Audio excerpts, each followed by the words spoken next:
তাআলা বলেন ওয়ালা তাহাদ্দুনা আলা তুআমিল মিসকিন ওয়া তাকুলুনাত তুরাসা আকলাল লাম্মা ওয়া তুহিব্বুনাল মালা হুব্বান জাম্মা।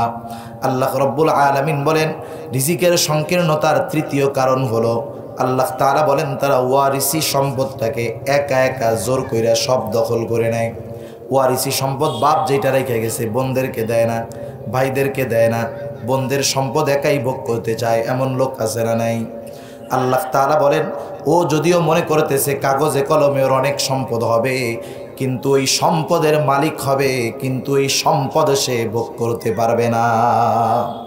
চতুর্থ ত্রুটি হলো আল্লাহ তাআলা বলেন ওয়া তুহিব্বুনাল মালা হুব্বান জাম্মা, তার অন্তরের মধ্যে শুধু মালের মহব্বত ভরা। এজন্য দেখবেন যেই সমস্ত মানুষগুলা বৃদ্ধ কিন্তু দুনিয়াদার, এমন অনেক মানুষ আছে নামাজ কালাম নাই, রোজা নাই, হজ নাই, জাকাত নাই, ব্যবসার কাজে ব্যস্ত, অফিসের কাজে ব্যস্ত, আবার গর্বের সাথে বলে আমার বয়স হলো 85 বছর, এই 85 বছর বয়সেও আমি 16 ঘন্টা অফিস করি। বলে কি বলে না?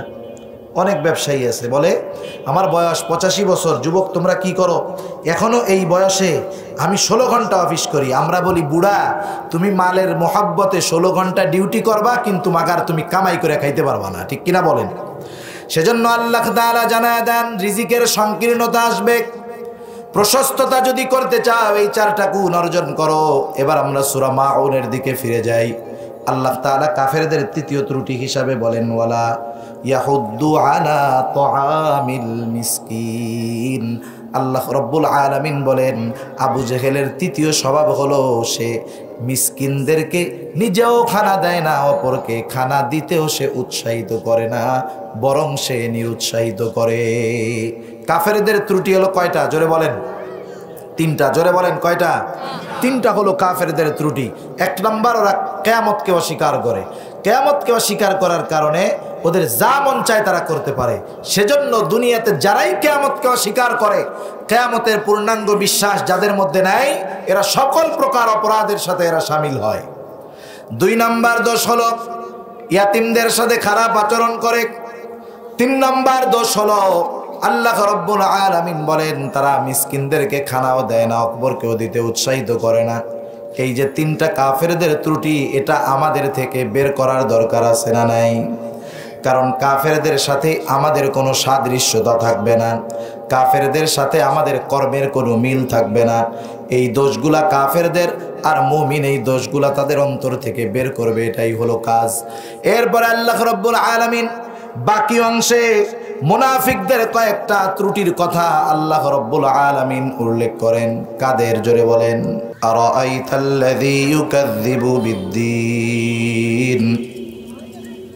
আল্লাহ রাব্বুল আলামিন বলেন আরাআইতা, আপনি কি সেই লোকটার ব্যাপারে জানেন না? আপনি কি সেই লোকটাকে চিনেন না? লোকটাকে আল্লাহ তাআলা এবার তার পরিচয়টাকে পরিষ্কার করে দিয়ে বলেন আল্লাযী ইউকাযযিবু বিদ্দীন। লোকটা হলো যে কিয়ামতের দিনকে অস্বীকার করে। এই লোকটার শুধু যে এই একটা বদখাসলাত, বদ অভ্যাস আছে বিষয়টা এমন নয়। এই লোকটার আরেকটা বদ অভ্যাস হলো ফাযালিকাল্লাযী ইয়াদউল ইয়াতীম। এই লোকটা ইয়াতিমদের সাথে খারাপ আচরণ করে, ইয়াতিমদেরকে ঘাড় ধাক্কা দিয়ে বের করে দেয়। শুধু তাই না, আরো একটা বদখাসলাত আছে। আল্লাহ বলেন ওয়ালা ইয়াহুদ্দু আলা তুআমিল মিসকিন। এই আয়াতটার অর্থ হলো এই লোকটার তৃতীয় বদখাসলাত হলো যেইটা, এই লোকটা নিজে মিসকিনদেরকে খানা তো দেয় না, বরং অন্যকে খানা দিতে অনুৎসাহিত করে। বলেন আবু জেহেলের কয়টা ত্রুটির কথা আল্লাহ বর্ণনা করলেন? 1 নাম্বার আল্লাহ তাআলা বললেন আল্লাযী ইউকাযযিবু বিদ্দীন। লোকটা হলো সেই লোক যে কিয়ামতকে অস্বীকার করে। কেন কিয়ামতকে অস্বীকার করার ব্যাপারটা আল্লাহ তাআলা সর্বপ্রথমে আবু জেহেলের ত্রুটি হিসাবে উল্লেখ করলেন? কারণ কিয়ামতকে অস্বীকার করা এটা তো বড় জঘন্য একটা অপরাধ। শুধু তাই না, কিয়ামতকে যে অস্বীকার করে তার জিন্দেগিটা হয়ে যায় জবাবদিহিতাহীন জিন্দেগি। সে দুনিয়াতে যা মন চায় করতে পারে, সে দুনিয়াতে যা মন চায় বলতে পারে, সে দুনিয়াতে যা খুশি করতে পারে, কোনো অপরাধ করতে, কোনো অন্যায় করতে তার বাধা মনে হয় না। কারণ দুনিয়ার ব্যাপারটাও এইরকম। বলেন তো, যদি কোনো উচ্ছৃঙ্খল ব্যক্তি এই ব্যাপারে নিশ্চিত হয়, সে যদি কোনো অপরাধ করে, অন্যায় করে, তার যথোপযুক্ত শাস্তি হবে না, বলেন তো ওই উচ্ছৃঙ্খল লোকগুলা দিন যাবে তাদের অপরাধ বাড়বে নাকি কমতে থাকবে? অপরাধ বাড়বে। কারণ সমাজবিজ্ঞানী যারা, তারা বলেন, কোরআন সুন্নাহর কথা পরে থাক, যেটা সাধারণ মানুষ এখন বিশ্বাস করে, সমাজবিজ্ঞানীরা বলেন, আপনারা একজন বাচ্চাগুলারে থামাবেন, বাচ্চাদের আওয়াজ হলো কানে প্রচুর বেগে ঢুকে, একটু থামাবেন, ওদেরকে একটু চুপ করতে বলবেন, দরকার হয় বসাই দিবেন, নাহলে দূরে সরাই দিবেন। সমাজবিজ্ঞান, এদিকে আপনারা খেয়াল করেন, এদিকে খেয়াল করেন। সমাজবিজ্ঞানী যারা, এনারা বলেন সমাজে অপরাধ তখন বাড়ে যখন অপরাধের সুষ্ঠু বিচার হয় না। সমাজে তো বেইনসাফি তখন হয় যখন ন্যায় বিচার হয় না। অনুরূপভাবে যেই মানুষগুলা দুনিয়ার মধ্যে বুঝতে পারে আমরা যত বড় অপরাধ করি না কেন কোনো জবাবদিহিতা নাই, তখন দেখবেন অল্প দিনে অপরাধ করে হাজার কোটি টাকার মালিক মানুষে হয়ে যায়, ঠিক কিনা বলেন? কিন্তু যদি এই সমাজে জবাবদিহিতামূলক ব্যবস্থা থাকে, অপরাধের বাস্তব শাস্তির প্রয়োগ থাকে, দেখবেন ওই সমাজের মধ্যে অপরাধ থাকে না। কিয়ামতের বিষয়টা হলো ওই রকম। যদিও এটা দুনিয়ার শাস্তির সাথে সম্পৃক্ত নয়, কিন্তু যেই মানুষগুলা পরকালের উপরে পরিপূর্ণ বিশ্বাস রাখে, ঈমান রাখে, শুধুমাত্র মুখ দিয়া না, অন্তর দিয়ে যারা কিয়ামতের প্রতি বিশ্বাস রাখে, ওই লোকরা নিজেকেই নিজে আল্লাহর সামনে কিয়ামতের দিন দাঁড়াতে হবে, এই জন্য সে নিজেকে একজন খোদা ভীরু বান্দা হিসাবে প্রস্তুত করে নেয়। কারণ তার অন্তরের মধ্যে ভয় থাকে, দুনিয়ার অপরাধ করলাম, দুনিয়ায় হয়তো শাস্তি হলো না, কিন্তু কিয়ামতের ময়দানে আল্লাহর সামনে থেকে তো শাস্তি মুক্ত হওয়া যাবে না। তার অন্তরের মধ্যে সর্বদা এই ভয় থাকার কারণে এই লোকটা একটা জবাবদিহিতামূলক জীবন গঠন করা শুরু করে। আর যখন কিয়ামতের জিজ্ঞাসাবাদের ভয়, আল্লাহর সামনে দাঁড়ানোর ভয় তার অন্তরের মধ্যে ঢুকে যায়, ওই মানুষগুলার দুনিয়ার আমল, দুনিয়ার কর্মগুলা অনেক সুন্দর হয়ে যায়। সরকারি অফিসে অনেকে চাকরি করে, সবাই তো আর ঘুষ খায় না, খায় নাকি? সবাই ঘুষ খায় না, কিন্তু যে খায় তার এক কারণ, যে না খায় তারও একটা কারণ।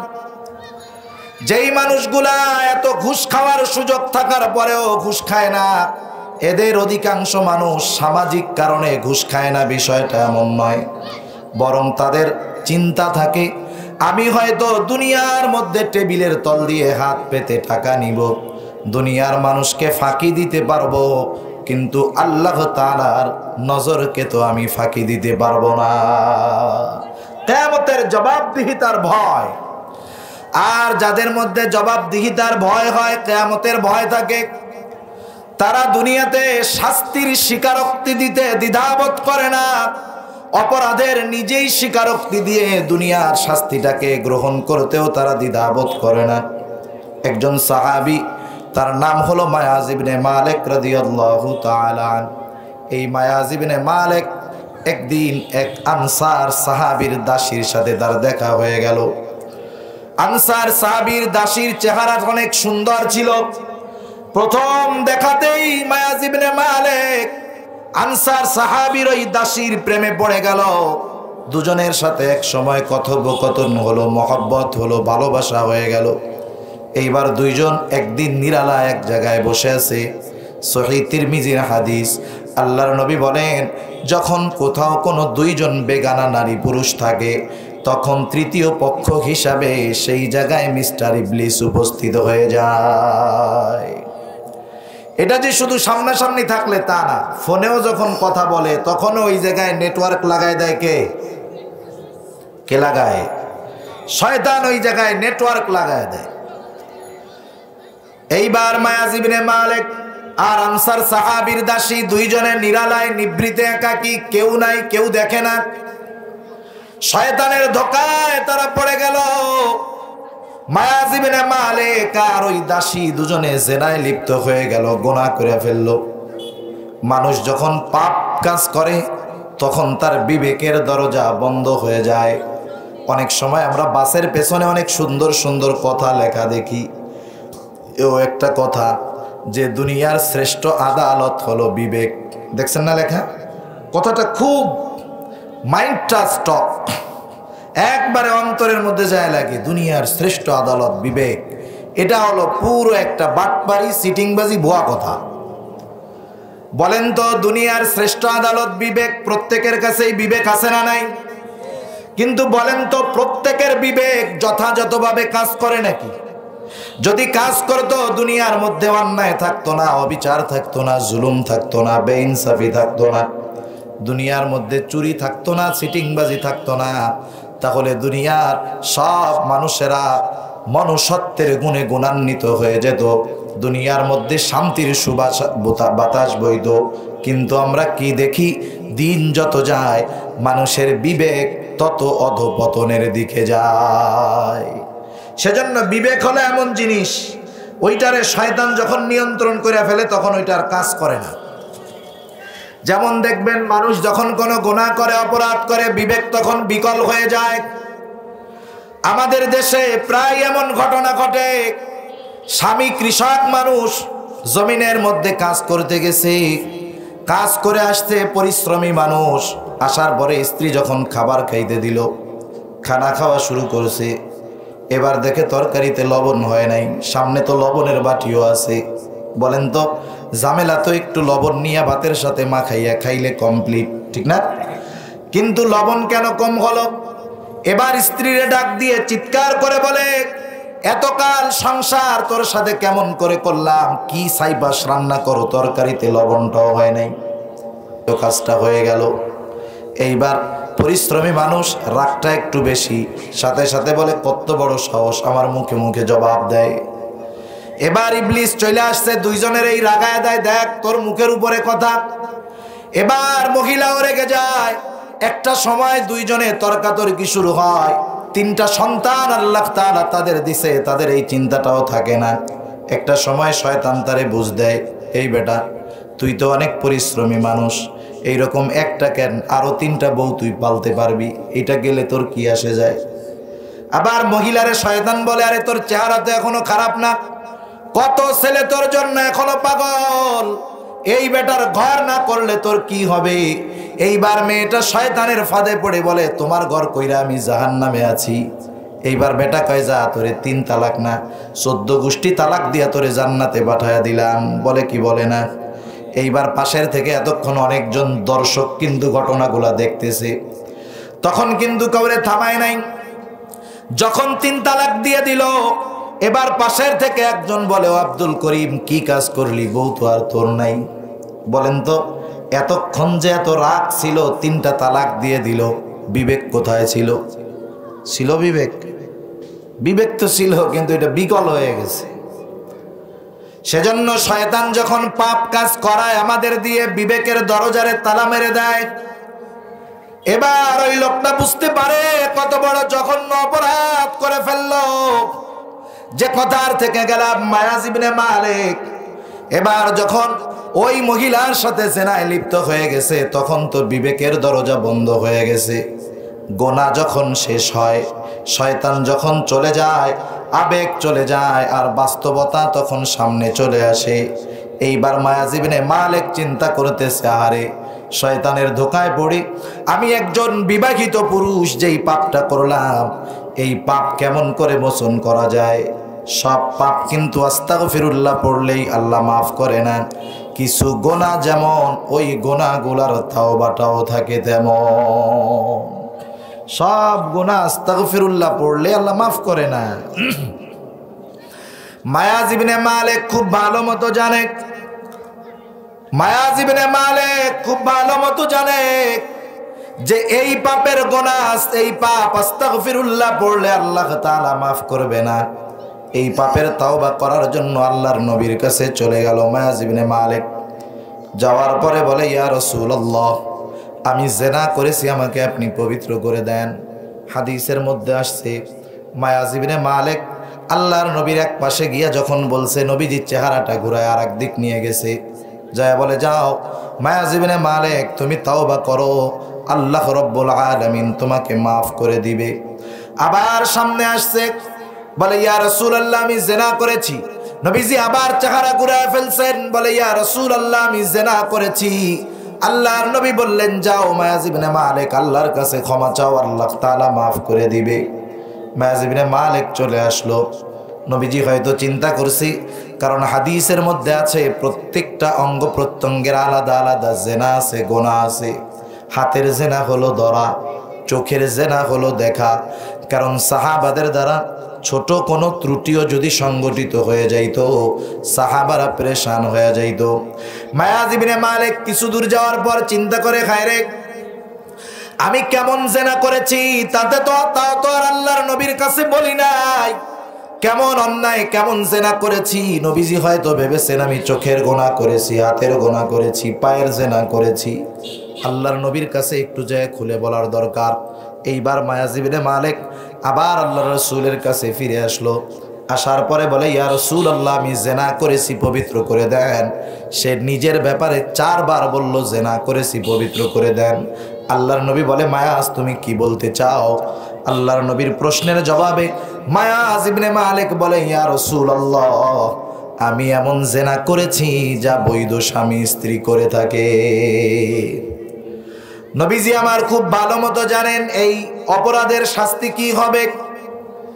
একটা মানুষ সে যদি জানতে পারে যে তার অপরাধের শাস্তি হবে মৃত্যুদণ্ড, সে এই মৃত্যুদণ্ড থেকে বাঁচার জন্য সর্বোচ্চ চেষ্টা করে কি করে না? আমাদের দেশে তো কতজন দেখি 1 বছরের জেল বাঁচার জন্য 7 বছর পালায় আছে না? এরকম অনেক আছে। তোমরা কি সাউন্ড কমাই দাও নাকি ভাই? এত কাছে যায় যদি কথা বলতে হয় তাহলে এটার কি দরকার? 1 বছরের জেল বাঁচার জন্য 7 বছর পালায় আছে। একজন মানুষের মৃত্যুদণ্ড হবে, সে যদি সেটা জানতে পারে তাহলে লুকায় থাকে, কোনো সময় সামনে আসে না, নিজের অপরাধ কখনো স্বীকার করে না। কিন্তু মায়াজ ইবনে মালিক নিজের অপরাধের স্বীকৃতি দিল। নবীজি এবার ওদেরকে সাহাবাদেরকে জিজ্ঞাসা করে, কিরে মায়াজ ইবনে মালিক এটা কি পাগল নাকি? সবাই বলে, না ইয়া রাসূলুল্লাহ তার গোত্রের লোক আমাদের এইখানে আছে, তারা তো আমাদেরকে বলল না মায়াজ ইবনে মালিক একজন সুস্থ মানুষ, পাগল না। নবীজি বলে, দেখো তো এ কি মদ পান করছে কিনা। কারণ যখন কোনো ব্যক্তি মদ পান করে নেশাগ্রস্ত হয়ে থাকে, সে অনেক কিছু করতে পারে, বলতে পারে। এবার মুখের কাছে নাকটা নিয়ে পরীক্ষা করা হলো না। মায়াজ ইবনে মালিক মাদকাসক্ত নয়, মদও পান করে নাই, নেশাগ্রস্ত নয়। আল্লাহর নবী এবার মায়াজ ইবনে মালিকের শাস্তি কার্যকর করলেন, পাথর নিক্ষেপ করে হত্যা করার আদেশ দিলেন। মায়াজ ইবনে মালিককে পাথর মারা হলো। সাহাবারা পাথর মারতেছে, কত যন্ত্রণা। মায়াজ ইবনে মালিক গর্ত থেকে উঠা দৌড় দিছে। আবার কয়েকজন ধৈরাই না আল্লাহর নবীর আদেশ শাস্তিকে কার্যকর করলেন। মায়াজ ইবনে মালিক দুনিয়া থেকে মারা গেল। এটা ছিল মায়াজ ইবনে মালিকের জেনার তাওবা। এই ধরনের জেনা, এই ধরনের অপরাধ, বিবাহিত পুরুষ জেনায় লিপ্ত আজকে খোঁজ নেন আমাদের বাংলাদেশে অভাব নাই, আছে না নাই? ওই লোকটাও বুড়াকালে তাওবা করবে, আস্তাগফিরুল্লাহ পড়বে, মসজিদের সভাপতি হবে, মসজিদের চেয়ারে বৈশা বড় বড় কথা বলবে, ঠিক কিনা বলেন? কিন্তু ওর তাওবা তো আস্তাগফিরুল্লাহ কাজ হবে না। ওর শাস্তি তো আল্লাহর পক্ষ থেকে কোনটা, সে শাস্তি তো কার্যকর হয় নাই। অবস্থা মায়াজ ইবনে মালিক। এবার মায়াজ ইবনে মালিকের কাফন দাফন হলো। আল্লাহর রাসূল সাল্লাল্লাহু আলাইহি ওয়াসাল্লাম মায়াজ ইবনে মালিকের দাফন কাফনে অংশগ্রহণ করলেন। আল্লাহর রাসূল সহ যখন মায়াজ ইবনে মালিককে কবর দিয়ে সবাই ফিরে আসতেছে, আসার পথে 2 জন ব্যক্তি মায়াজ ইবনে মালিকের কবরের দিকে ইশারা করে বলে, এই তো মায়াজ ইবনে মালিকের কবর। এই লোকটা কত বোকা, কত বোকা। আল্লাহ তাআলা তার গোনাটাকে লুকায় রাখার সুযোগ দিয়েছিল, কিন্তু এই লোকটা তার গোনাটাকে লুকায় রাখে নাই, নিজের গোনার স্বীকৃতি নিজে দিয়ে দিল। শুধু নিজের গোনার স্বীকৃতি নিজে দিল, বিষয়টা এমন নয়, শাস্তি গ্রহণ করলো, দুনিয়া থেকে চলে গেল। আর সমাজের মানুষও জেনে গেল মায়াজ ইবনে মালিক একজন জিনাকার। রাসূল আকরাম সাল্লাল্লাহু আলাইহি ওয়াসাল্লাম তাদের এই কথোপকথন শুনলেন। আল্লাহর নবী সেই জায়গায় তাদেরকে কিছু বলেন নাই। কিছু দূর অগ্রসর হলেন, মরুভূমির মধ্যে দেখতে পাইলেন একটা জায়গায় একটা গাধা মরে ফুলে আছে, পাগুলা উপরের দিকে উঠে গেছে। নবীজি ওই জায়গায় দাঁড়াইলেন, দাঁড়ায় বলতেছেন, কোথায় ওই দুই ব্যক্তি যারা মায়াজ ইবনে মালিকের কবরের পাশে এই কথাগুলা বলছো?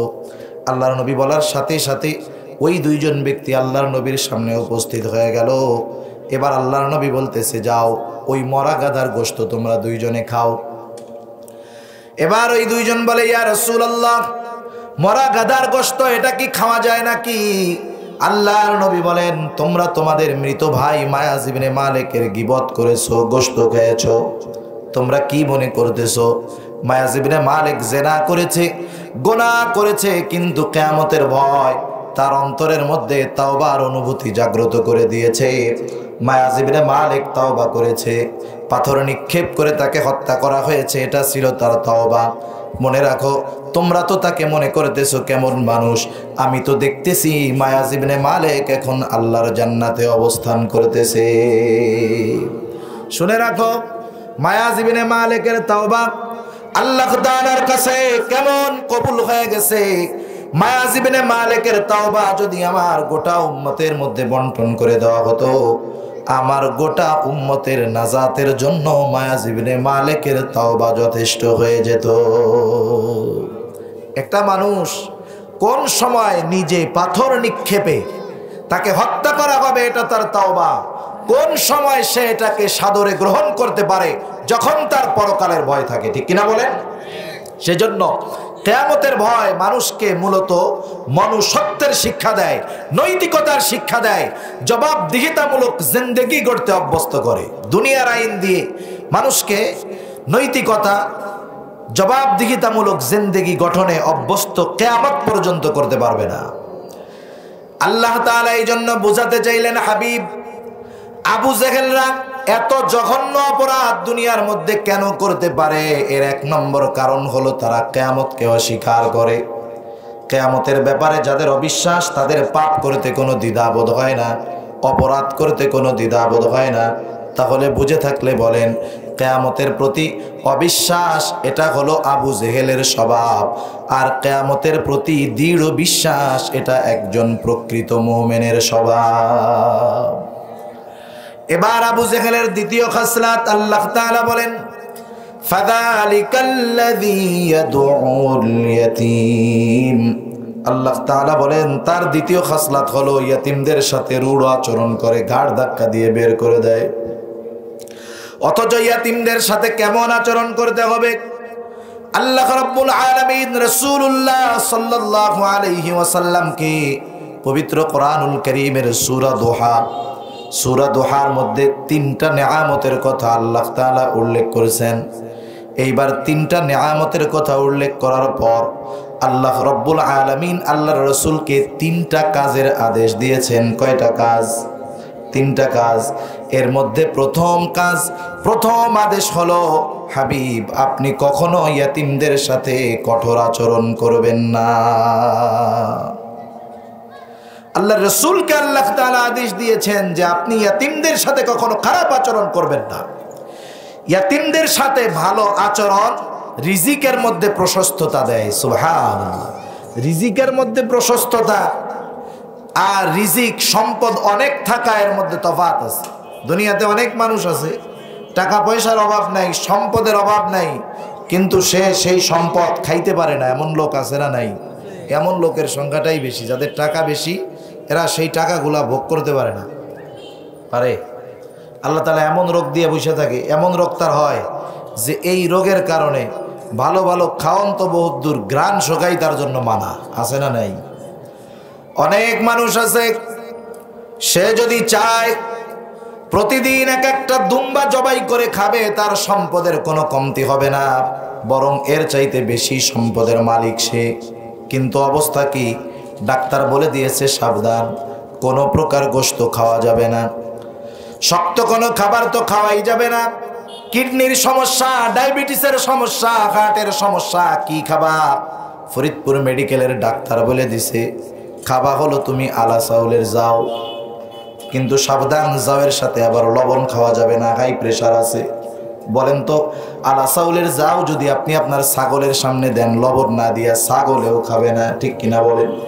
আল্লাহ তাআলা দেখেন সম্পদ থাকতে পারে, কিন্তু এমন খাওন খাওয়ায় যেই খাবারটা ছাগলেও খায় না। এটা হলো সম্পদ আছে, রিজিক আছে, কিন্তু এই রিজিক তার জন্য আল্লাহ সংকীর্ণ করে দিচ্ছে। আবার কত জায়গায় দেখেন, কত মসজিদের ইমাম আছে বেতন কম, মাস শেষে যা বেতন পায় তা দিয়ে মাসে একবার গরুর গোশত কেনা তার জন্য কষ্টের ব্যাপার, কঠিন ব্যাপার। 600 টাকা কেজি কেমনে কিনবে? কিন্তু 30 দিন 30টা বাড়িতে খায়, প্রতিদিন প্রত্যেক জায়গায় সর্বোচ্চ ভালো মানের খাবার আল্লাহ তাআলা তাকে খাওয়ায়। সে 30 দিন যা খায়, মাসে ওই খাবারের বিলি হয় 30,000 টাকা, কিন্তু তার বেতন হলো মাত্র 8-10 হাজার টাকা। এই লোকটার সম্পদ নাই, কিন্তু আল্লাহ রাব্বুল আলামিন তার ওই খাবারের রিজিকের মধ্যে প্রশস্ততা দিয়ে দিয়েছেন। সেজন্য সম্পদ অনেক বেশি মানেই তার রিজিক অনেক বেশি তা নয়, রিজিকের প্রশস্ততা হলো অন্য জিনিস।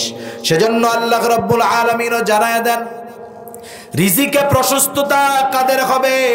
দুনিয়ার মধ্যে তাদের রিজিকের কষ্ট হবে না, রিজিকের অভাব হবে না, অসুস্থ জিন্দেগি হবে না। সূরা ফাজরের মধ্যে আল্লাহ রাব্বুল আলামিন 4টি গুণের কথা উল্লেখ করেছেন, যেই মানুষগুলা এই 4টি গুণে গুণান্বিত হবে, দুনিয়ার জিন্দেগিতে তারা কখনোই রিজিকের সংকীর্ণতার মুখোমুখি হবে না। আয় কম থাকতে পারে, কিন্তু ওই আয়ের মধ্যে বরকত দিবে কে? আল্লাহ তাআলা বরকত দিয়ে দিবে। দুনিয়াতে যারা দেখবেন অনেক দুনিয়াদার আছে, নামাজ কালাম হজ যাকাত রোজা কিচ্ছু নাই, কিন্তু অনেক সম্মান সম্পদের মালিক আছে না? আরেকজন নামাজ পড়ে, তার সম্পদও নাই সম্মানও নাই, সমাজে গ্রহণযোগ্য ব্যক্তি না, দেখবেন ওই টাকাওয়ালা বেনামাজি নামাজিরে টিটকারি করে, তুই নামাজ পড়ে করলি কি? নামাজ পড়স তুই, ভালোবাসে আল্লাহ আমারে। কেমনে? বলে তুই নামাজ কালাম পড়স আর আল্লাহ আমারে টাকা পয়সা সম্মান দেয়। ও মনে করে আল্লাহ তাআলা ওকে ভালোবেসে সম্মান দেয়, সম্পদ দেয়, কিন্তু আল্লাহ তাআলা মানুষকে সম্মান এবং সম্পদ আল্লাহ রাব্বুল আলামিন দেন পরীক্ষা করার জন্য। আল্লাহ তাআলা বলেন ফাআম্মাল ইনসানু ইযা মাবতালাহু রাব্বুহু ফাআকরামাহু ওয়া না'আমা। কিছু মানুষেরা তো এমনটা মনে করে আল্লাহ তাআলা যখন ওই মানুষগুলার পরীক্ষা নেওয়ার জন্য তাকে সম্পদ দেন, নেয়ামত দেন, সম্মানে ভূষিত করেন, তারা বলে আমার রব আমাকে সম্মানিত করেছে। ফায়াকুলু রব্বি আকরামান। অথচ এই লোকটা নামাজ পড়ে না, রোজা রাখে না, সম্পদ এবং সম্মান পেয়ে সে বলে আমার রব আমাকে সম্মানিত করেছে। যেই আল্লাহ সম্পদ এবং সম্পদ এবং সম্মান পরীক্ষার জন্য দেন, ওই আল্লাহ কিন্তু রিজিকের সংকীর্ণতাটাও পরীক্ষার জন্যই দেন। এরপরে আল্লাহ তাআলা বলেন ওয়া আম্মা ইযা মাবতালাহু ফাকাদারা আলাইহি রিজকা। আল্লাহ তাআলা যখন মানুষের পরীক্ষা নেওয়ার জন্য রিজিকের মধ্যে সংকীর্ণতা দেন, তখন এই মানুষগুলা বলে ফায়াকুলু রব্বি আহানান, আমার রব আমাকে অপমান করেছে, আমার রব আমাকে অসম্মানিত করেছে। সমাজে অনেক মানুষ আছে দেখবেন, মনে করেন মেম্বারিতে দাঁড়াইছে, হইতে পারে নাই, বলে হইয়াই গেছিলাম আল্লাহ টাকায় দিছি, কয় না? এরকম অনেক মানুষ বলে যে আমি এর যোগ্য ছিলাম কিন্তু আল্লাহ আমারে দেয় নাই। এটা কোনো মুমিনের কথা নয়। তারা বলতে চায় আমি সম্মানের সম্পদের উপযুক্ত ছিলাম, আল্লাহ তাআলা দেয় নাই, আল্লাহ আমার রিজিকের মধ্যে সংকীর্ণতা দিয়ে দিয়েছে। এই অভিযোগ সমাজের অনেক মানুষ করে। তাদের অভিযোগের জবাব আল্লাহ তাআলা দিয়ে বলেন কাল্লা বাল্লা তুকরিমুনাল ইয়াতীম। আল্লাহ তাআলা বলেন হে আমার গোলাম, তুমি মনে করতেছো তুমি সম্পদের, তুমি রিজিকের, তুমি সম্মানের উপযুক্ত ছিলা, আমি আল্লাহ তোমাকে দেই নাই, বিষয়টা এমন নয়। তোমার রিজিকের মধ্যে সংকীর্ণতা আসার অন্যতম কারণ হলো 4টি কারণ। তার মধ্যে প্রথম কারণ হলো লা তুকরিমুনাল ইয়াতীম, তুমি ইয়াতীমকে সম্মান করো না। ইয়াতীমকে সম্মান করো না এর অর্থটা কি? তাফসীরের মধ্যে মুফাসসিরিনে কেরাম বলেন ইয়াতীমকে সম্মান করো না করার অর্থ হলো ইয়াতীমের হক যথাযথভাবে প্রদান করা। ইয়াতীমের হক সুজুদে যারে টাকা পয়সা দেওয়া বিষয়টা এমন নয়, ভালো আচরণ পাওয়া এটাও ইয়াতীমের হক। কারণ সব ইয়াতীম তো আর গরিব হয় না, সব ইয়াতীম তো আর অসহায় হয় না। কিছু ইয়াতীম আছে, ধনী ইয়াতীম আছে না নাই, সম্পদ আছে কিন্তু তার বাবা নাই। সেই ইয়াতীমটা আমাদের কাছে পাবে হলো ভালো ব্যবহার, সেই ইয়াতীম আমাদের কাছে পাবে ভালো আচরণ। সেজন্য কিছু কিছু ক্ষেত্রে ইয়াতীমের হক হয় সম্পদ, কিছু কিছু ক্ষেত্রে ইয়াতীমের সম্পদ হয় স্নেহ, মহব্বত, ভালোবাসা। এজন্য আল্লাহ রব্বুল আলামিন রাসূল আকরাম সাল্লাল্লাহু আলাইহি ওয়াসাল্লামকে ইয়াতীমদের সাথে ভালো আচরণের ব্যাপারে আদেশ করেছেন। আল্লাহর রাসূলও জানায় দিয়েছেন ইয়াতীমের সাথে ভালো আচরণকারী ব্যক্তি কতই না উত্তম ব্যক্তি। আল্লাহর নবী এক হাদিসের মধ্যে বলেন ওই ঘর কতই না উত্তম ঘর যেই ঘরের মধ্যে একজন ইয়াতীম আছে আর ওই ইয়াতীমের সাথে সদাচরণ ভালো ব্যবহার করা হয়। আর ওই ঘর কতই না নিকৃষ্ট ঘর যেই ঘরের মধ্যে একজন ইয়াতীম আছে অথচ ইয়াতীমের সাথে খারাপ আচরণ করা হয়। রাসূল আকরাম সাল্লাল্লাহু আলাইহি ওয়াসাল্লামের কাছে একজন সাহাবী আসছে, আসার পরে বলে ইয়া রাসূলুল্লাহ, আমার অন্তরটা বড় কঠোর হয়ে গেছে, আপনি আমাকে এমন কিছু আমল শিক্ষা দেন যাতে করে আমার অন্তরটা, আমার দিলটা নরম হয়ে যায়। একজন সাহাবী আল্লাহর নবীর সংস্পর্শতা পেয়েছে, সেই লোকটা বলতেছে আমার দিলটা কঠোর হয়ে গেছে। কিন্তু আমাদের বর্তমান সময়ের অবস্থা কি? আমাদের দিল কি তাদের চাইতে বেশি কঠোর না নরম? জোরে বলেন, কঠোর না নরম? অবশ্যই কঠোর। কত কঠোর! আজকে তো মানুষ 1 টাকার জন্য, 2 টাকার জন্য, 5 টাকার জন্য মানুষকে মেরে ফেলতেছে। আমাদের দিল কত কঠোর! পাপের কারণে কত বাবা কত মা নিজের কলিজার টুকরা সন্তানকে হত্যা করে ফেলতেছে। আমাদের দিল কত কঠোর! অথচ একজন সাহাবী আয়েশা আল্লাহর নবীর কাছে বলতেছে ইয়া রাসূলুল্লাহ, আমার দিলটা কঠোর হয়ে গেছে, আপনি আমাকে একটা আমল শিখায়া দেন যেই আমলটা করলে আমার কঠোর দিলটা নরম হয়ে যাবে। আল্লাহর নবী বললেন আমসিহ রাসাল ইয়াতীম ওয়া আতঈমিল মিসকিন। নবীজি বললেন তুমি ইয়াতীমের মাথায় বেশি বেশি হাত বুলায় দাও আর মিসকিনদেরকে বেশি বেশি খানা খাওয়াও। এই 2টা আমল করো, তাইলে কি হবে? তাইলে তোমার কঠোর দিলটাকে নরম বানায় দিবে কে? আল্লাহ তাআলা বানায় দিবে। খেয়াল করেন, 2টা কথা বলছে, ইয়াতীমের মাথায় হাত বুলাও আর মিসকিনকে খানা খাওয়াও। এখন যেই পয়েন্টে আমরা আছি যে রিজিকে প্রশস্ততার জন্য কোন আমল দরকার, রিজিকে অভাব আসার কারণ কি? রিজিকে অভাব আসার 1 নম্বর কারণ হলো ইয়াতীমের সাথে অসৎ আচরণ, খারাপ ব্যবহার। এটা মৌখিকভাবে হতে পারে, এটা তার হক নষ্ট করার মাধ্যমে হতে পারে। যেমন অনেক ক্ষেত্রে অনেক ভাই, অনেক চাচা ইয়াতীমের সম্পদটাকে জোর করে ভক্ষণ করে, আছে না নাই? অভাব নাই এমন ভাই চাচাদের অভাব নাই। তারা তো মনে করে এই নাবালক বাচ্চা ও সম্পদের কি বুঝবে, আমার বাবার রেখে যাওয়া, আমার ভাইয়ের রেখে যাওয়া ভালো সম্পদগুলা নিজের দখলে নিয়ে নিব। সে চিন্তা করে সম্পদ দিয়ে সে মনে হয় তার পেট ভরতেছে। কিন্তু আল্লাহ রব্বুল আলামিন কোরআনুল কারীমের মধ্যে জানায় দেন, আল্লাহ বলেন ইন্নাল্লাযীনা ইয়াকুলুনা আমওয়ালাল ইয়াতামা যুলমান ইন্নামা ইয়াকুলুনা ফি বুতুনিহিম নারা।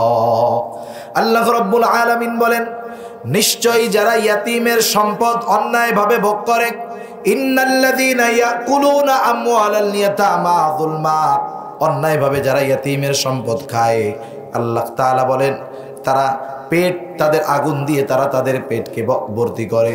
আল্লাহ বলেন ইন্নামা ইয়াকুলুনা ফি বুতুনিহিম নারা, নিশ্চয়ই তারা তাদের পেটকে আগুন দ্বারা ভর্তি করে। বলেন তো আগুনের স্থান জান্নাত নাকি জাহান্নাম?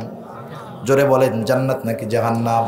আল্লাহ তাআলা সেই জন্য বলেন ওয়াসায়াসলাউনা সাঈরা, অচিরেই এই মানুষগুলা জাহান্নামের বাসিন্দা হয়ে যাবে। সেজন্য ইয়াতীমের সম্পদ এটা বড় জঘন্য সম্পদ। এই সম্পদের দিকে নজর বাড়ানোর কোনো সুযোগ নাই। যে এই সম্পদ ভোগ করার চেষ্টা করবে সে জাহান্নামের বাসিন্দা হবে, ঠিক কিনা বলেন? এজন্য ইয়াতিমের সম্পদ ভালো মতো তাদের হকগুলো আদায় করতে হবে, তাদের সাথে সদাচরণ করতে হবে, স্নেহময় মায়াময় ব্যবহার করতে হবে। এটা কিন্তু কাফেরদের দ্বিতীয় ত্রুটি ছিল যে তারা ইয়াতিমদের সাথে খারাপ আচরণ করত। এরপরে আল্লাহ তাআলা রিজিকের প্রশস্ততার দ্বিতীয় গুণের কথা বললেন, ওয়ালা তাহাদ্দুনা আলা তুআমিল মিসকিন। তাদের দ্বিতীয় দোষ হলো যেই কারণে রিজিকের সংকীর্ণতা আসে, এর দ্বিতীয় কারণ হলো আল্লাহ তাআলা বলেন তারা মিসকিনদেরকে খানা নিজেরাও দেয় না, অপরকেও দিতে উৎসাহ প্রদান করে না। সূরা মাউনে এটা কাফেরদের তৃতীয় ত্রুটি। আর রিজিকের সংকীর্ণতা আসার যেই চার কারণ, এখানে আল্লাহ তাআলা দ্বিতীয় কারণ হিসাবে উল্লেখ করছেন যে তারা মিসকিনদেরকে খানা দেয় না এবং অপরকে খানা দিতে উৎসাহিত করে না, বরং নিরুৎসাহিত করে। যেমন মাঝে মধ্যে হয় বিভিন্ন মাদ্রাসা থেকে, মসজিদ থেকে যখন কোনো জায়গায় কালেকশনে যায়, যাওয়ার পরে কি করে, একজন দিবে না, সে যখন দেয় না, পাশে বন্ধু যখন পকেট থেকে টাকা বের করতে যায় কি কয়, এই দিস না, এটা দিয়ে একটা রুটি আর কলা খাস, তাতেও কাজে লাগবে, ঠিক কিনা বলেন? ও নিজে দিল না, আর একজনকেও দিতে দিল না। ওর মধ্যে আবু জেহেলের স্বভাব আছে। কার স্বভাব? আবু জেহেলের স্বভাব আছে। আল্লাহ রাব্বুল আলামিন এরপরে রিজিকের সংকীর্ণতার চার গুণের দ্বিতীয়টা হলো এইটা। আর তৃতীয়টা হলো আল্লাহ তাআলা বলেন, ওয়ালা তাহাদ্দুনা আলা তুআমিল মিসকিন ওয়া তাকুলুনাত তুরাসা আকলাল লাম্মা ওয়া তুহিব্বুনাল মালা হুব্বান জাম্মা। আল্লাহ রাব্বুল আলামিন বলেন রিজিকের সংকীর্ণতার তৃতীয় কারণ হলো আল্লাহ তাআলা বলেন তারা ওয়ারিসি সম্পদটাকে একা একা জোর কইরা সব দখল করে নেয়। ওয়ারিসি সম্পদ বাপ যেটা রেখে গেছে বোনদেরকে দেয় না, ভাইদেরকে দেয় না, বোনদের সম্পদ একাই ভোগ করতে চায়, এমন লোক আছে না নাই? আল্লাহ তাআলা বলেন ও যদিও মনে করতেছে কাগজে কলমে ওর অনেক সম্পদ হবে, কিন্তু ওই সম্পদের মালিক হবে, কিন্তু এই সম্পদ সে ভোগ করতে পারবে না। চতুর্থ ত্রুটি হলো আল্লাহ তাআলা বলেন ওয়া তুহিব্বুনাল মালা হুব্বান জাম্মা। তার অন্তরের মধ্যে শুধু মালের মহব্বত ভরা।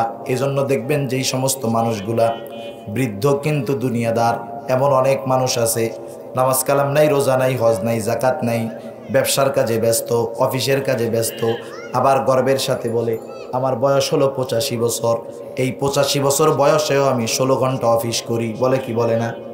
অনেক ব্যবসায়ী আছে বলে আমার বয়স 85 বছর, যুবক তোমরা কি করো? এখনো এই বয়সে আমি 16 ঘন্টা অফিস করি। আমরা বলি বুড়া তুমি মালের মোহাব্বতে 16 ঘন্টা ডিউটি করবা, কিন্তু মাগার তুমি কামাই করে খাইতে পারবা না, ঠিক কিনা বলেন? সেজন্য আল্লাহ তাআলা জানায় দেন রিজিকের সংকীর্ণতা আসবে। প্রশস্ততা যদি করতে চাও এই চারটা গুণ অর্জন করো। এবার আমরা সূরা মাউনের দিকে ফিরে যাই। আল্লাহ তাআলা কাফেরদের তৃতীয় ত্রুটি হিসাবে বলেন ওয়ালা ইয়াহুদ্দু আলা তুআমিল মিসকিন। আল্লাহ রাব্বুল আলামিন বলেন আবু জেহেলের তৃতীয় স্বভাব হলো সে মিসকিনদেরকে নিজেও খানা দেয় না, অপরকে খানা দিতেও সে উৎসাহিত করে না, বরং সে নিরুৎসাহিত করে। কাফেরদের ত্রুটি হলো কয়টা? জোরে বলেন। তিনটা। জোরে বলেন কয়টা? তিনটা হলো কাফেরদের ত্রুটি। এক নম্বর, ওরা কিয়ামতকে অস্বীকার করে। কিয়ামতকে অস্বীকার করার কারণে ওদের যা মন চায় তারা করতে পারে। সেজন্য দুনিয়াতে যারাই কিয়ামতকে অস্বীকার করে, কিয়ামতের পূর্ণাঙ্গ বিশ্বাস যাদের মধ্যে নাই, এরা সকল প্রকার অপরাধের সাথে এরা শামিল হয়। দুই নাম্বার দোষ হলো ইয়াতিমদের সাথে খারাপ আচরণ করে। তিন নাম্বার দোষ হলো আল্লাহ রাব্বুল আলামিন বলেন তারা মিসকিনদেরকে খানাও দেয় না, অপরকেও দিতে উৎসাহিত করে না। এই যে তিনটা কাফেরদের ত্রুটি, এটা আমাদের থেকে বের করার দরকার আছে না নাই? কারণ কাফেরদের সাথে আমাদের কোনো সাদৃশ্যতা থাকবে না, কাফেরদের সাথে আমাদের কর্মের কোনো মিল থাকবে না। এই দোষগুলা কাফেরদের, আর মুমিন এই দোষগুলা তাদের অন্তর থেকে বের করবে, এটাই হলো কাজ। এরপর আল্লাহ রাব্বুল আলামিন বাকি অংশে মুনাফিকদের কয়েকটা ত্রুটির কথা আল্লাহ রাব্বুল আলামিন উল্লেখ করেন। কাদের? জোরে বলেন।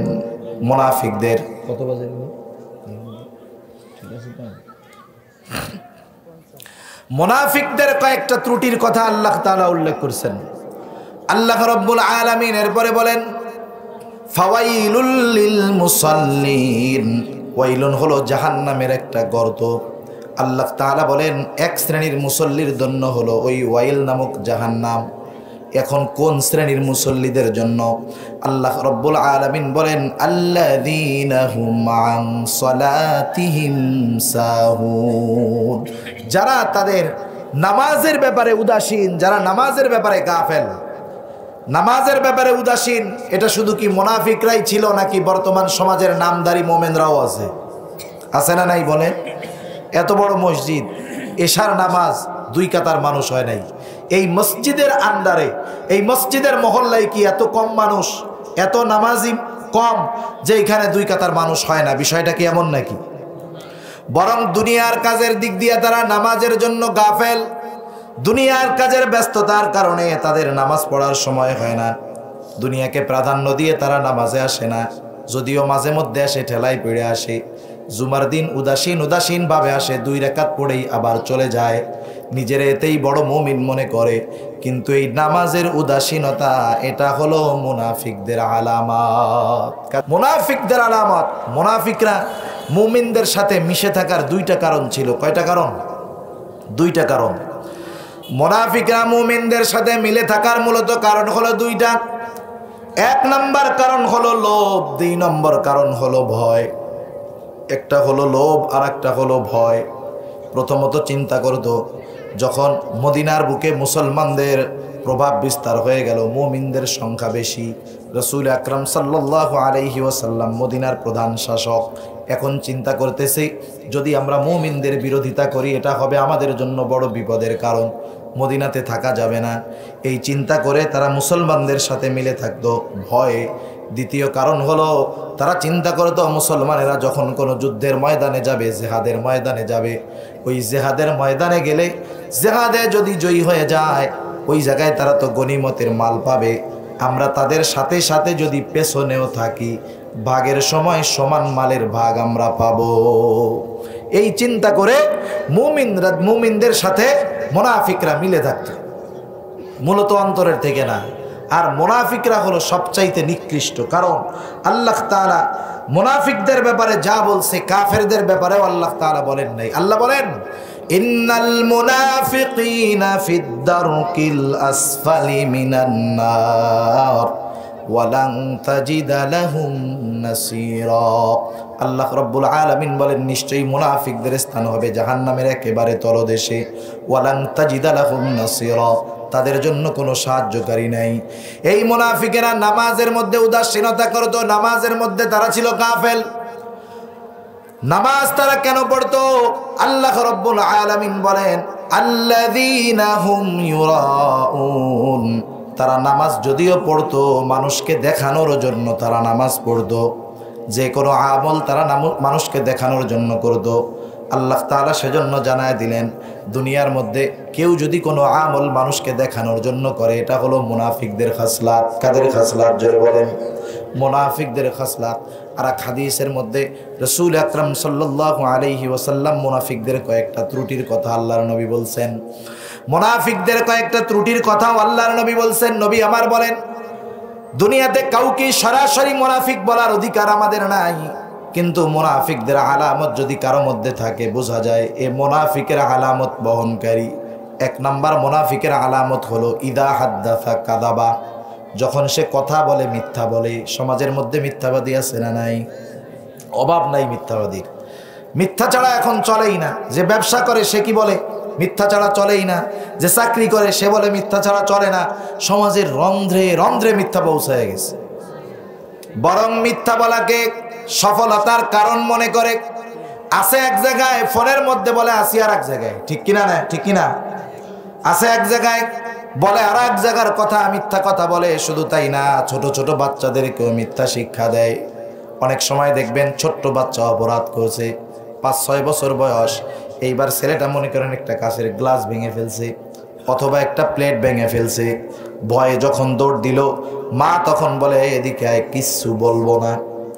মার এই কিচ্ছু বলবো না এই কথাটাকে বিশ্বাস করে যখন বাচ্চাটা কাছে আসে, মা এবার পিটানি দেয়, দেয় না? এরকম কতজন রে দেয়, আমাকেও দিছে।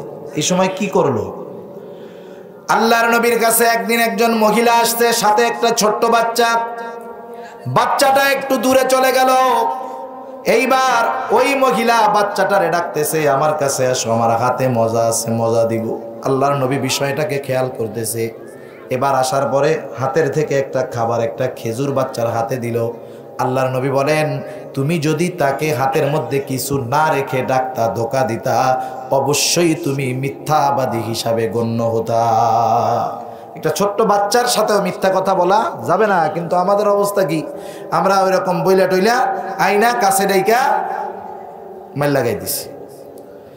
এতে কি ক্ষতি হলো দেখেন? বাচ্চা তো প্রথমে ওর মার কথা বিশ্বাস করেছে যে আমার মা বলছে মারবে না। কাছে আসার পরে যখন তারে পিটানি দিল, এক নম্বরে ওই মার বিশ্বাস তার অন্তর থেকে উঠে গেল। দেখবেন 2-4-10 দিন করার পরে এইবার যদি ছোট্ট বাচ্চা অপরাধ করে, মা যদি ডাকে আয়, কিছু বলবো না, ও বলবে না তুমি মিথ্যা কও, কাছে গেলে পিটাইবা। তার মানে দেখেন এই মার কথার প্রতি ওই সন্তানের অবিশ্বাস চলে আসলো। এই জন্য আমরা কখনো মিথ্যা বলবো না। মিথ্যা বলা হলো মুনাফিকদের আলামত। নবীজি আমার বলেন সর্বদা সত্য বলতে হবে। কেন সত্য বলবো? আল্লাহর নবী বলেন, ইন্নাস সিদকা ইয়াহদি ইলাল বির ওয়া ইন্নাল বিররা ইয়াহদি ইলাল জান্নাহ। সত্য মানুষকে কল্যাণের দিকে নিয়ে যায়, আর কল্যাণ মানুষকে জান্নাতের দিকে নিয়ে যায়। ওয়া ইন্নাল কিযবা ইয়াহদি ইলাশ শার ওয়া ইন্নাশ শাররা ইয়াহদি ইলাল জান্নাহ। মিথ্যা মানুষকে মন্দের দিকে নিয়ে যায়, খারাপের দিকে নিয়ে যায়, আর খারাপ মানুষকে জাহান্নামের দিকে নিয়ে যায়। একটা মিথ্যাকে ঢাকতে শত শত মিথ্যা লাগে, একটা মিথ্যা প্রতিষ্ঠিত করতে শত শত মিথ্যা লাগে। এরপরেও এক সময় সত্যটা প্রকাশ হয়ে যায়, ঠিক কিনা বলেন? সেজন্য মুনাফিকদের প্রথম আলামত হলো ইদা হাদ্দাসা কাযাবা, কথা যখন বলে মিথ্যা বলে।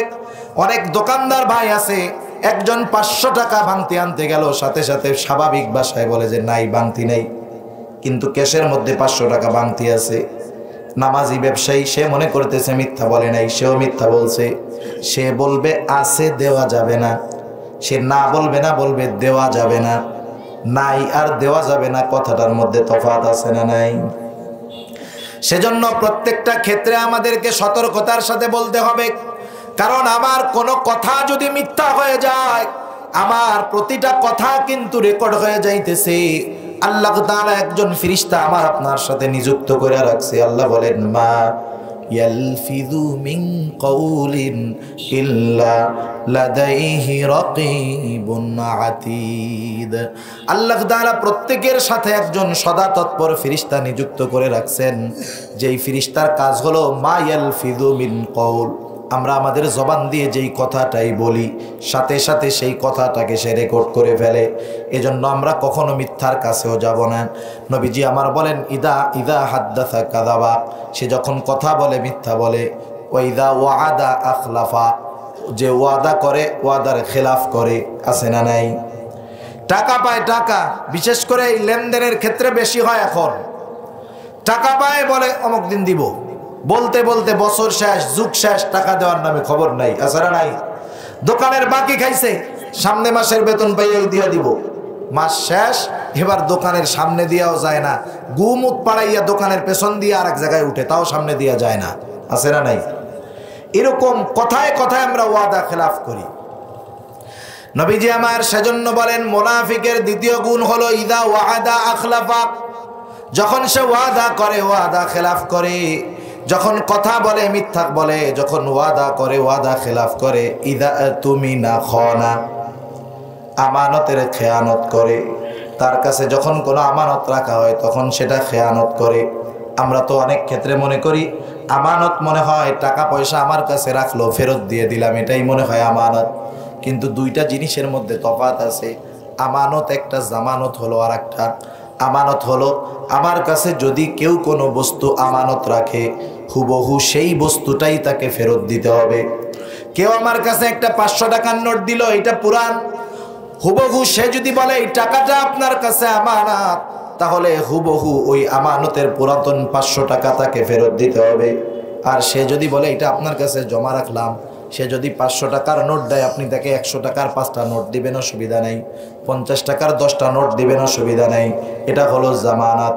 আবার শুধু মনে করি লেনদেনের মধ্যেই মনে হয় আমানতের সীমাবদ্ধতা, বিষয়টা এমন নয়, বরং কথারও আমানত হয়।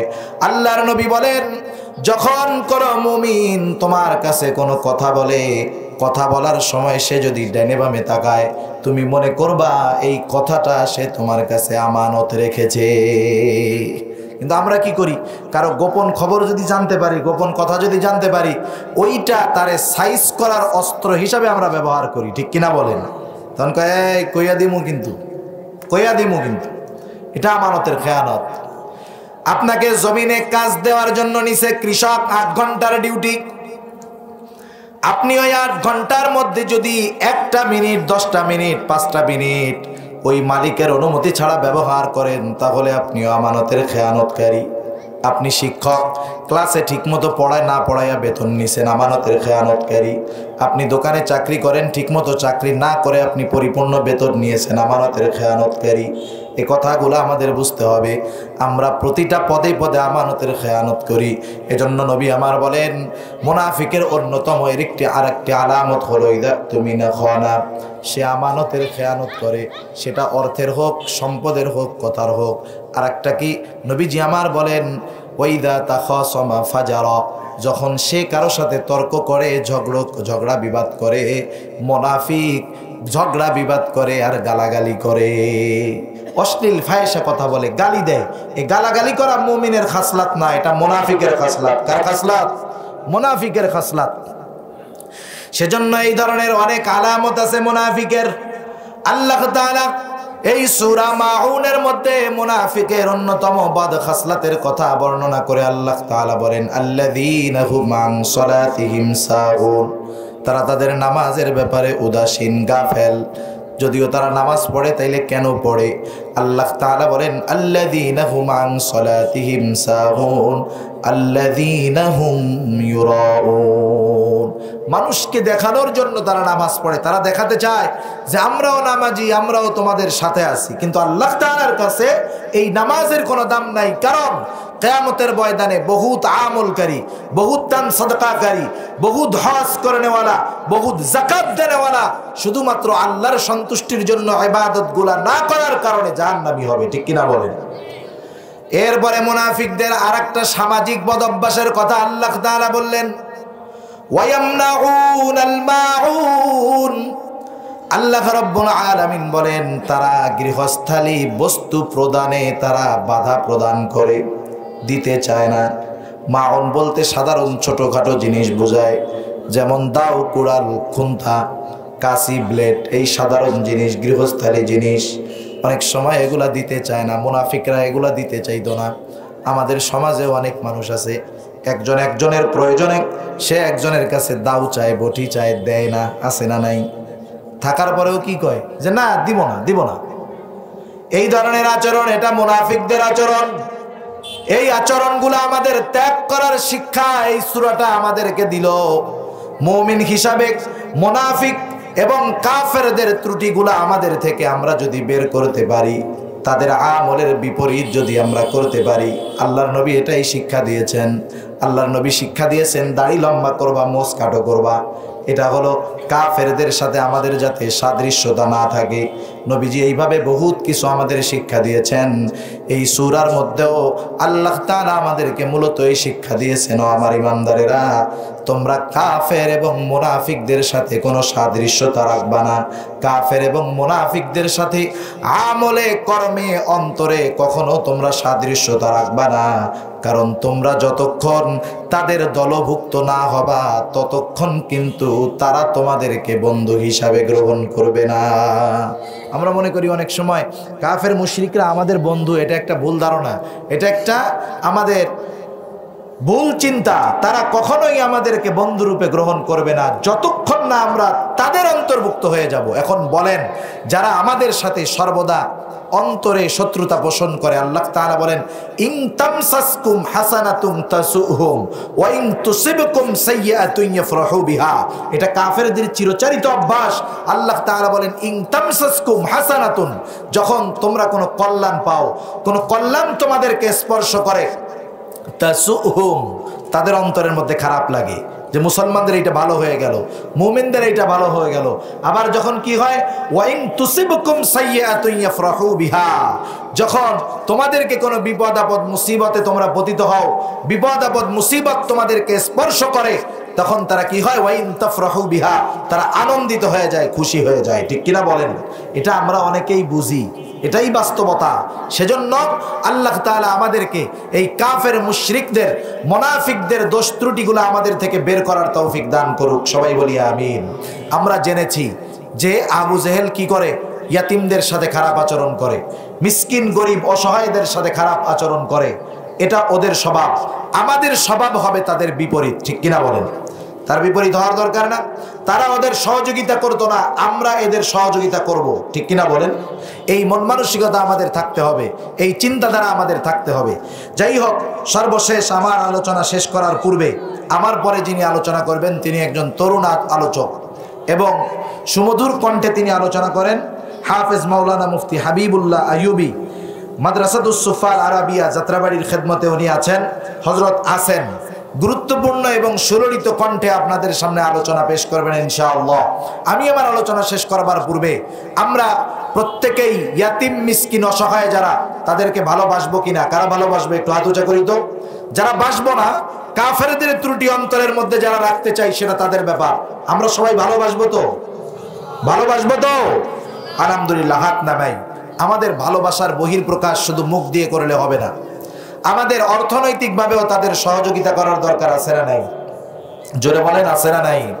এই যে একটি মাদ্রাসার মাহফিল, হযরত মাদ্রাসাটা পরিচালনা করতেছেন, অনেক ইয়াতিম মেয়ে এখানে আছে, অনেক ইয়াতিম মেয়ে আছে এখানে। আল্লাহ রাসূল সাল্লাল্লাহু আলাইহি ওয়াসাল্লাম বলেন,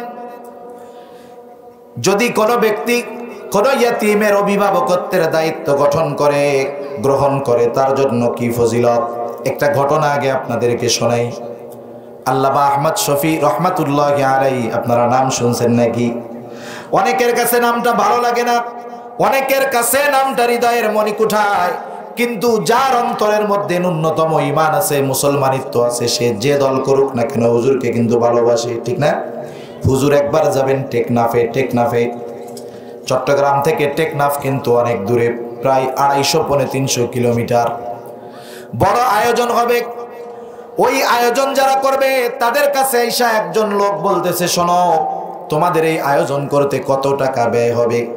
তারা একটা স্টেটমেন্ট দিল যে প্রায় 10 লক্ষ টাকা আমাদের ব্যয় হবে, কারণ হুজুর বয়োবৃদ্ধ মানুষ, 350 কিলোমিটার রাস্তায় গাড়িতে আনার জন্য কষ্টকর, আমরা হেলিকপ্টারে আনবো, সারাদিন অনেক ওলামায়ে কেরাম আসবে, মেহমানদের খাবারের ব্যবস্থা হবে, প্রায় 10 লক্ষ টাকার একটা বাজেট।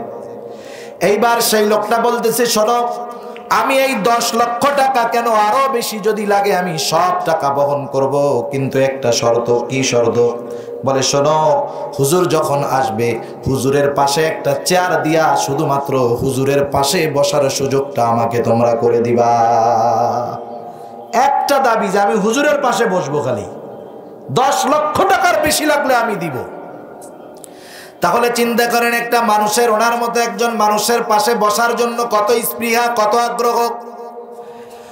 অথচ রাসূলুল্লাহ সাল্লাল্লাহু আলাইহি ওয়াসাল্লাম বলেন, ও আমার উম্মতেরা, তোমরা যদি কেউ কোনো ইয়াতিম বাচ্চার অভিভাবকত্বের দায়িত্ব গ্রহণ করো, তার জন্য কি খবর? নবী আমার বলেন, আনা কাফিলুল ইয়াতিম কাহাতাইনি ফিল জান্নাহ।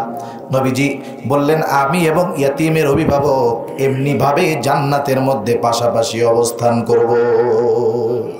আল্লাহর নবী হাতের ইশারা দিয়েছেন, ঠিক এইভাবে পাশাপাশি আমি আর ইয়াতিমের অভিভাবক জান্নাতের মধ্যে অবস্থান করব। অন্য কোন আমলের ক্ষেত্রে, কোন ইবাদতের ক্ষেত্রে নবী বলছেন একত্রে জান্নাতে থাকবে, ঠিক আছে, কিন্তু পাশাপাশি অবস্থান করবে কারা? ইয়াতিমদের অভিভাবকত্বের দায়িত্ব গ্রহণ করবে যারা। সুবহানাল্লাহ।